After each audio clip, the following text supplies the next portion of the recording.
Mga barong na may hand-drawn details mula Calibo, Aklan. Handcrafted fashion accessories mula sa Los Baños, Laguna. At iba't ibang klase ng mga bridal at groom's shoes mula Marikina at Liliu, Laguna. Ilan lang ang mga ito sa mga nasa wedding fair ng Trade Department sa Bonifacio Global City bilang suporta sa mga maliliit na negosyo. This is an avenue where they can showcase their products from all the regions, 18 regions, from Luzon all the way to Mindanao. Hinabi ng mga lokal ang mga barong at iba pang damit mula Calibo, Aklan ng isa sa mga nag-exhibit na si Harold Kisumbing. May ibinida rin siyang two-way terno.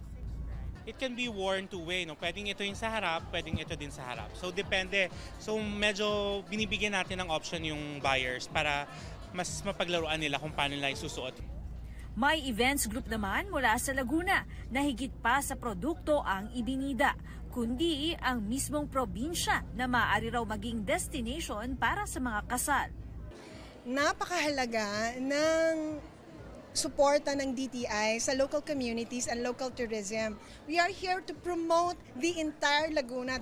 Ikinatuwa naman ng mga ikakasal na nagpunta rito sa wedding fair ang mga magaganda at abot kayang presyo ng mga suppliers. Ang daming mga small businesses dito, which is parang yun yung hope namin sa wedding namin na at least merong touch ng Pinoy at the same time makakatulong kami sa mga small businesses. Makakatulong po sa mga tourism ng Pilipinas na ma-endorse yung produkto ng bawat probinsya.